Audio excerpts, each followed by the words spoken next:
아멘.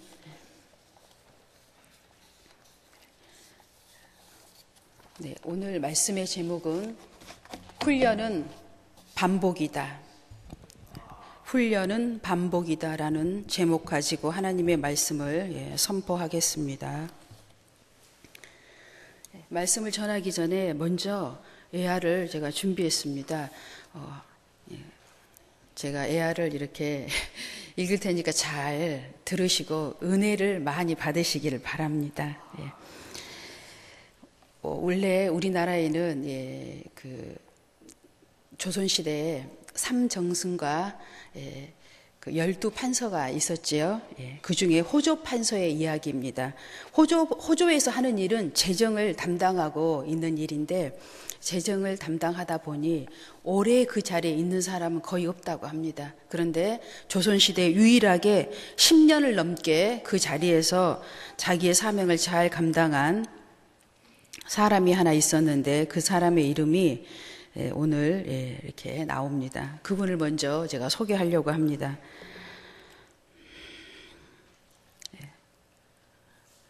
돈 문제가 있기 때문에 호조에는 수시로 사람이 이렇게 바뀐다고 합니다. 근데 고정관념을 깨고 10년을 넘게 호조 판서를 하던 사람이 있는데, 그 사람은 영조 때 정홍순이라는 사람입니다. 정홍순이 정부에 들어가기 전에 있었던 일입니다. 임금 행차가 있어서 구경을 나갔다가 정홍순은 항상 비가 오면은, 그 조선시대에는 우산이 없었잖아요. 우림이라는 그 비를 피하는 겉옷을 입고 다녔는데, 이분은 그 겉옷을 항상 두 개를 이렇게 입고 다녔다고 합니다. 그 이유는 비가 오면 비를 피하지 못하는 사람에게 항상 그 겉옷을 하나 이렇게 주려고. 근데 그게 알다시피 여러분 그렇게 TV에서 봤지요. 뭐 대단한 것도 아니고 무거워서 두 개를 이렇게 입고 다니기가 쉽지 않은데 늘 그 준비를 하고 다녔다는 거죠. 비가 오면 이렇게 이제 선행을 하려고 항상 준비되어 있었던 사람이에요. 근데 마침 비가 오게 되었고 옆에 젊은 선비가 비를 막길래 우림을 빌려 주었답니다. 그런데 그 이제 선비에게 내일 돌려준다는 약속을 받았는데 3일이 지나도 우림을 돌려주지 않았어요. 그래서 정홍수는 수소문을 해서 그 선비를 찾아갔습니다. 젊은 선비가 미안하다고 하면서 3일만 더 기다려달라고 했대요. 갑자기 찾아온 사돈에게 빌려주어가지고 우림이 없다고. 그래서 다시 3일 후에 찾아갔더니 이번에는 젊은 선비와 그 가족들이 오히려 화를 내면서 낡은 우림 하나 빌려주고 이 난리야? 이러면서 소리를 쳤다고 합니다. 갓장수 오면 새 것으로 사주겠다고 하면서 더럽다고 치사하다고 이렇게 해서 그분을 이렇게 난처하게 했다고 합니다. 그때 그분이 이런 이야기를 했다고 해요. 정색하면서 정홍순이 말했다. 내가 돌려받고 싶은 것은 우림이 아니라 신의요. 사돈집 주소를 들어 백리길을 걸어가서 우림을 받아오고야 만다. 이런 기계, 이런 정신을 가진 사람을 좀 보고 싶다. 이렇게 이제 간증이 올라왔는데, 정홍순이라는 사람이 어떤 사람이냐라고 제가 꼭 얘기를 하려고 이 말씀을 드린 것이 아니라, 우리는 항상 어떤 위대한 인물을 보면은 그 당시에 그 사람이 뭐 이렇게만 보통 생각할 때가 참 많잖아요. 보여지는 것을 먼저 볼 때가 많은데, 오늘 우리가 짚고 넘어갈 문제가 있다는 것. 이 호조 판서를 10년 이상 했다고 하면은 이 사람이 그럴 만한 그릇이 되었겠지요. 그래서 우리는 항상 그 사람을 볼 때 과거의 배경, 과정을 볼 수 있어야 한다는 것입니다. 과정을 보고 사람을 보고, 우리로 얘기하면 이야기가 있어야 한다는 거죠, 인생에. 그래서 요즘에도 우리 매주 주일학교에서부터 학생회, 청년회까지 스토리텔링을 지금 저희가 쌓아가고 있죠. 굉장히 중요합니다. 오늘 본문의 말씀도 이제 홍해길인데, 홍해길을 걸어가는 이 이스라엘 백성들을 이제 하나님께서 인도하시면서 일어나는 스토리예요. 우리 신앙의 여정에 스토리가 있어야 되고, 또 우리 각 개인의 스토리가 있어야 합니다. 우리는 그래서 역경이 다가오면 그 스토리대로 우리도 모르게 그냥 자연스럽게 그 스토리를 통해서 그 신앙의 극복을 해가는 거죠. 어려움을, 고난을 극복해가는 길이 되는 거죠. 그래서 반드시 이스라엘 사람들에게는 홍해길이 있었던 것처럼 우리에게도 신앙의 스토리텔링이 있어야 한다는 것입니다. 이것을 통해서 우리가 신앙을 승리할 수 있다는 것이지요. 정홍순이 참으로 대단한 사람이에요. 십리도 아니고 백리길을 가서 그 우림을 가져왔다는 것은 그 사람이 얼마나 심지가 굳은 사람인 것을 알 수 있습니다. 자기와의 약속을 지키며 사는 사람이고요. 또 자기가 배운, 소위 얘기하면 이제 뭐 조선시대는 유교였는데, 뭐 유교를 제가 뭐 내세우려고 그러는 게 아니라 유교를 받아들였으면 거기에 대한 충성심이 있었던 거지요. 그리고 곧 그것을 생활에 적용했다는 것이죠. 우리가 예수를 믿었으면 이 신앙이 우리의 삶 가운데 적용이 돼야 되는 것입니다. 적용을 못하면 안 돼요. 그런데 그 적용이 어떻게 이루어지냐, 오늘 본문의 말씀처럼 훈련을 통해서 말씀이 적용을 할 수 있다는 겁니다. 한두 번 해가지고는 안 돼요. 저도 이제 몸이 이렇게 이제 운동 안 하는 체질이라 이제 몸이 약해졌어요. 그래서 이제 목사님하고 같이 시간 나는 대로 이제 운동을 이제 하려고 했어요. 그래서 목사님이 뭐 상체 운동은 이렇게, 뭐 하체 운동은 이렇게 저를 하루 가르쳐 주더라고요. 그러면서 그 다음날 따라서 해야지 또 안 하냐고 그래서 내가 한 번 해가지고 어떻게 알아요? 몇 번 따라 가르쳐 줘야 하지. 그랬더니 한 번 하면 알아야지 목사님. 그런데 그게 됩니까? 평생 운동을 안 한 사람이 몇 번 이렇게 따라서 해줘야지 내가 따라서 하지. 몸에 익혀가지고 안 돼요. 한 번 해가지고 이게 평상시에 운동을 했던 게 스타일도 아니고. 그래서 반복해야 그것이 내 몸에 내 것이 되는 거잖아요. 운동도 그런 것처럼 신앙도 마찬가지라는 거죠. 그래서 반드시 우리가 하나님께 배운 말씀을, 들은 말씀을 우리의 삶 가운데 적용시켜야 됩니다. 성경에 보면은요, 위대한 인물들이 참 많아요.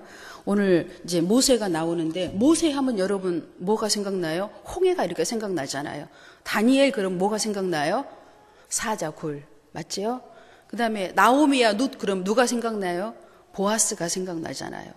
맞죠? 한나 그러면 뭐가 생각나요? 기도.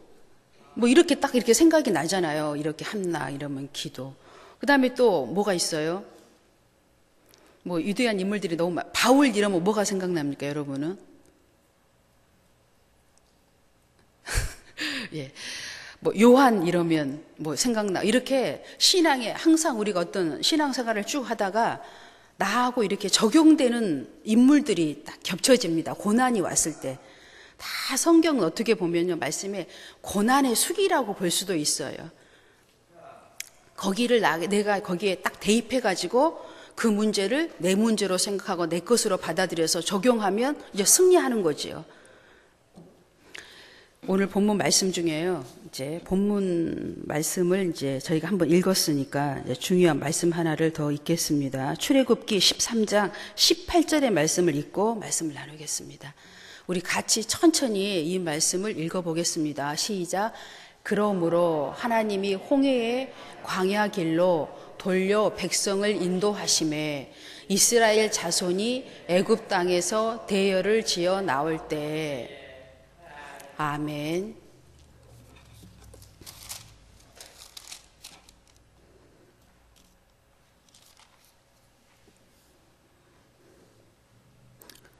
어, 17장 17절을 한번 읽어주세요. 출애굽기 13장 17절이에요.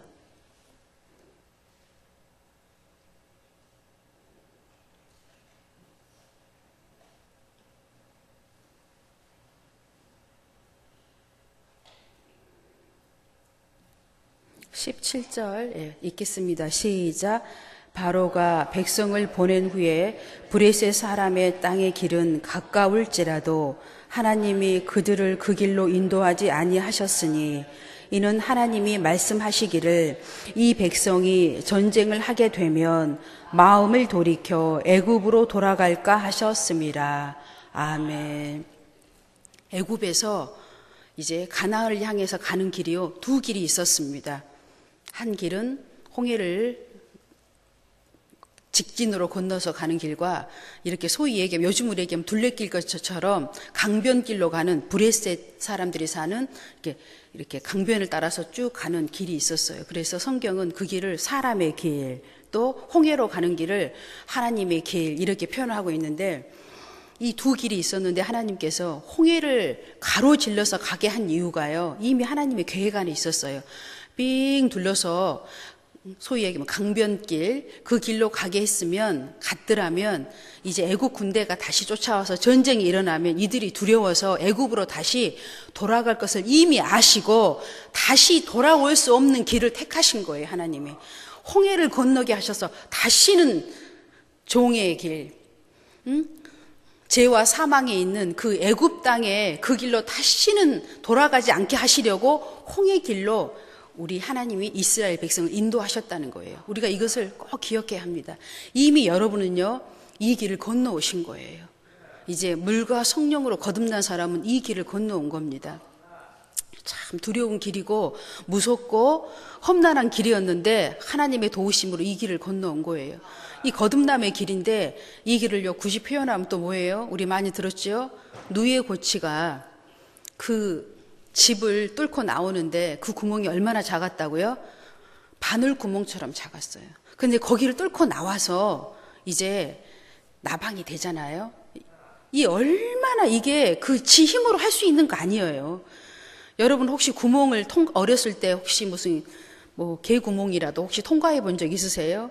아마 온몸이 다 찢어졌을 겁니다. 껍질이 벗겨지고. 혹시 시골에서 사신 분들 이런 기억이 있을지 몰라요.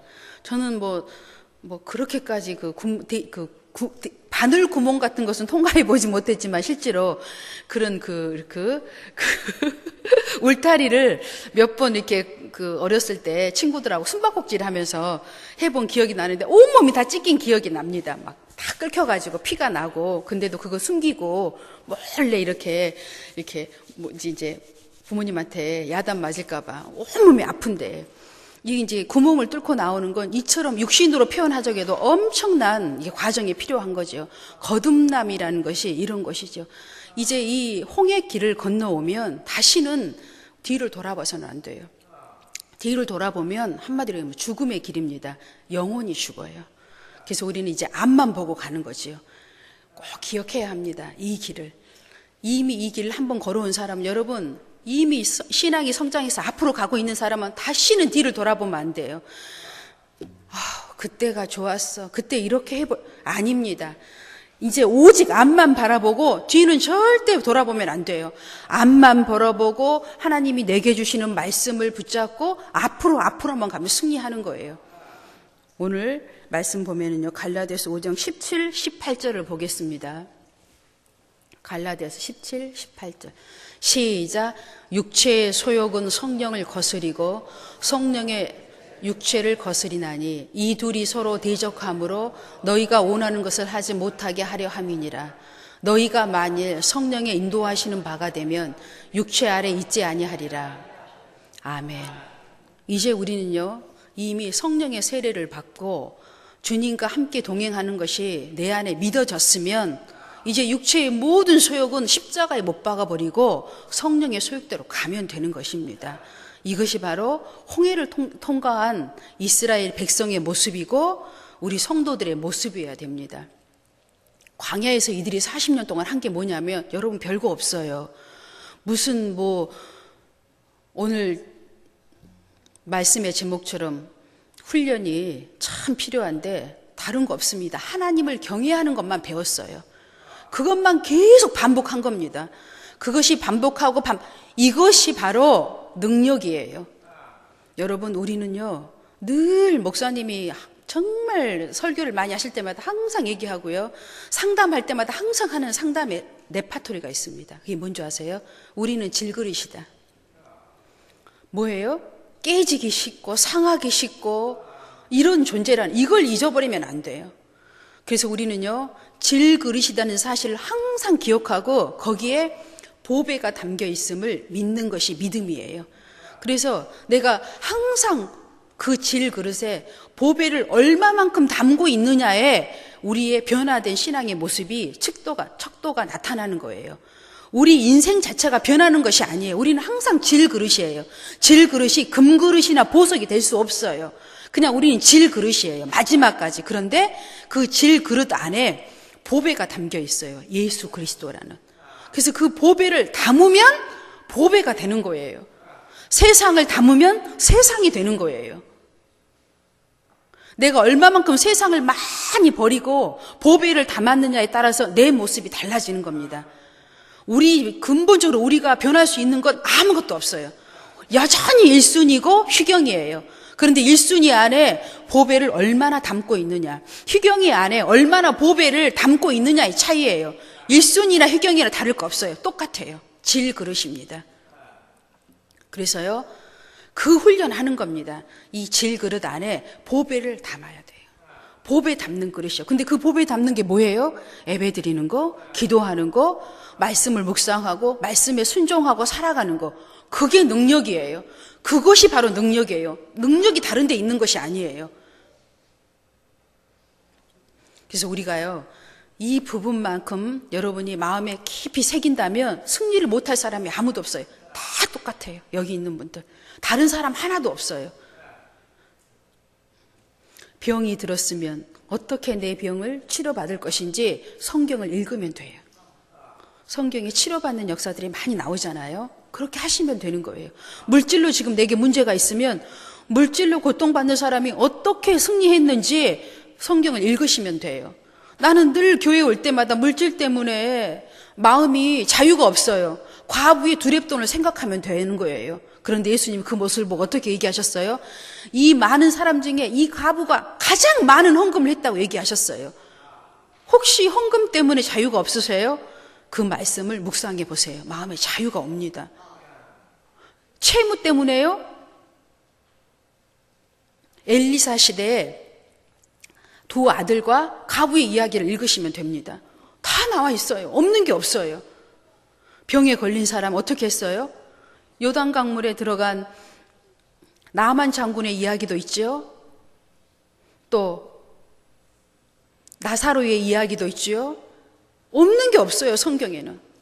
사람 관계 이야기 다 나와 있습니다. 우리가요, 우리 자녀들이 요즘에 가장 못하는 것 중에 하나가 뭐냐면 보통 우리들보다 훨씬 똑똑하고요, 많이 배운 아이들입니다. 모르는 게 더 없어요. 그런데 이 아이들이 부족한 게 하나 있다면 사회성이 부족해요. 근데 왜 사회성이 부족하냐면 부모들이 다 해주니까 사회성이 부족해요. 그러면 다 해주는 부모님은 행복해야 되는데 죽을 때까지 불행해요. 책임감을 갖고 살아간 그 부모는 불행하고요, 아무 책임감 없이 살아가는 자녀는 행복해요. 자녀들에게 여러분이요, 가르쳐주지 않았기 때문에 그래요. 사회성에 대해서 가르쳐주세요. 그래야 깨닫고 어떤 것이 선한 것인지 어떤 것이 악한 것인지, 이렇게 하면 실패하고 이렇게 하면 성공하는 것이고 이렇게 하면 하나님이 기뻐하시고 이렇게 하면 안 된다는 것을 스스로 깨닫도록 가르쳐 줘야 됩니다. 그래야 아이들이요 잘하는 거예요. 우리 아이는 사회성이 없다고 얘기하시는 분들 한번 생각해 보세요. 왜 우리 아이가 사회성이 없는지. 이유가 다 있어요. 이미 초등학교 이제 1, 2학년 되면은 아직 부모의 손길이 많이 필요합니다. 그 나이가 되면. 그렇지만 벌써 중학생 아니면 이제 그 초등학교 고학년이 되면요, 스스로 할 수 있는 거 많아요.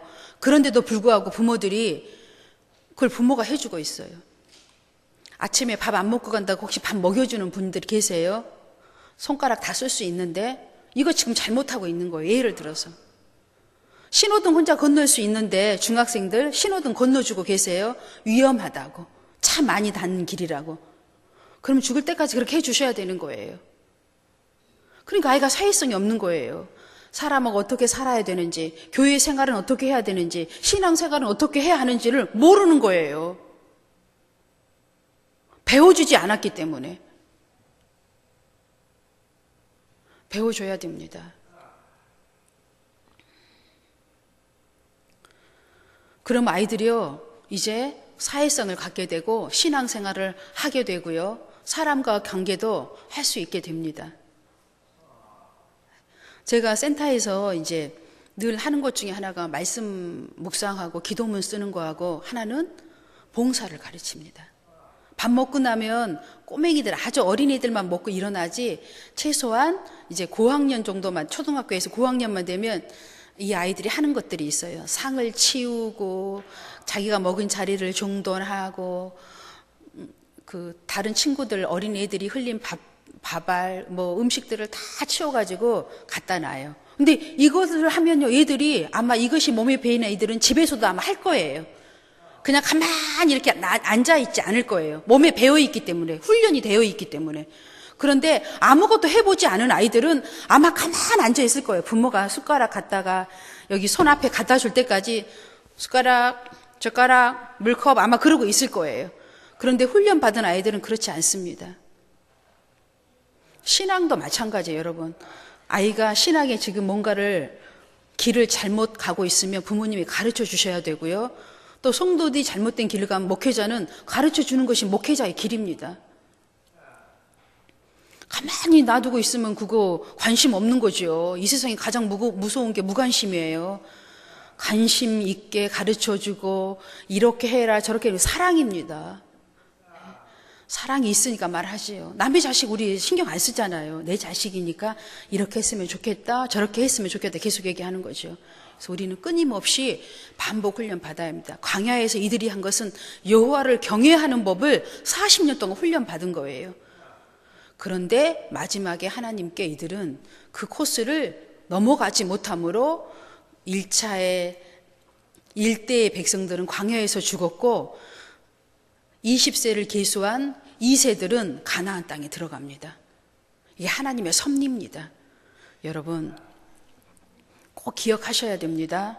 이 세상에는 이제 거듭난 사람들은 항상 우리 앞에 두 길이 있다. 하나님의 길과 사람의 길. 하나님의 길은 다시 뒤로 돌아갈 수 없는 길이다. 생명의 길이고 영생에 있는 길이다. 하나님이 함께하는 길이고 하나님의 사자들이 우리를 도와주는 길이다. 이걸 받아들이고요. 다시는 뒤를 돌아보지 마세요. 이제 내가 하나님의 섭리대로 이 길을, 하나님의 길을 선택했으면 이제 이 길만을 바라보고 가는 것이 승리할 수 있는 길입니다. 이제 뒤를 돌아보면 다 무너지는 겁니다. 무너지는 것뿐만 아니라 우리는 생명을 잃게 돼요. 기억하시기 바랍니다.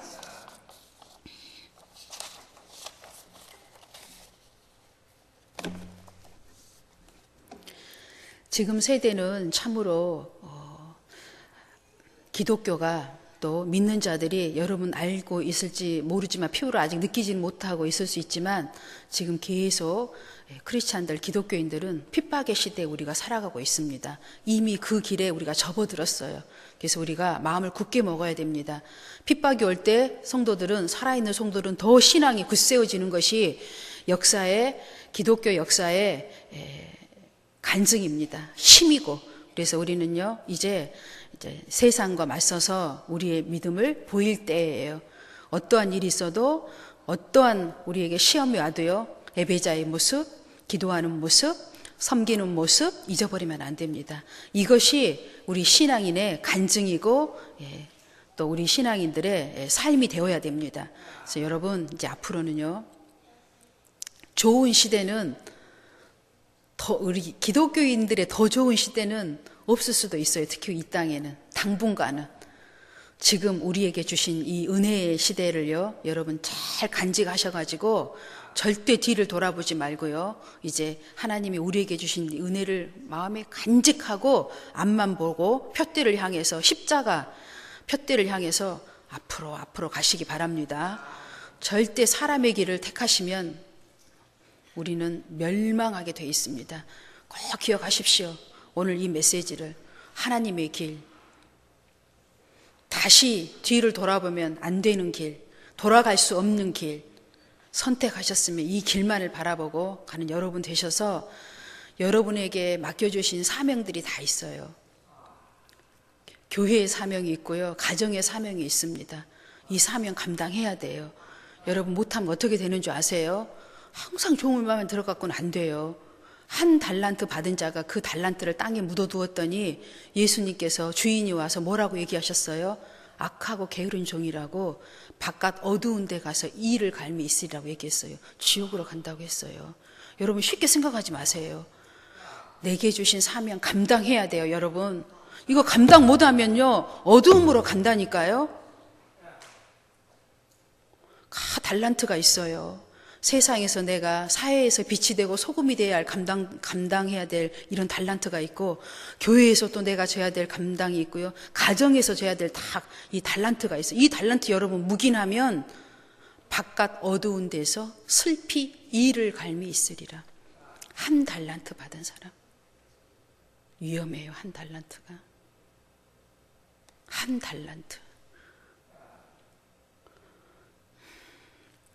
항상 하나님 말씀에는요 축복의 말씀이 있고, 그 다음에는 그렇게 하지 아니하면 반대의 말씀 또 있습니다. 기억하셔서 여러분 우리에게 맡겨주신 한 달란트, 두 달란트, 5달란트를 꼭 감당하셔서 하나님을 영화롭게 하고 영생의 길에서 서로 축복하면서 갔으면 좋겠습니다. 기도하겠습니다. 사랑의 하나님 감사합니다.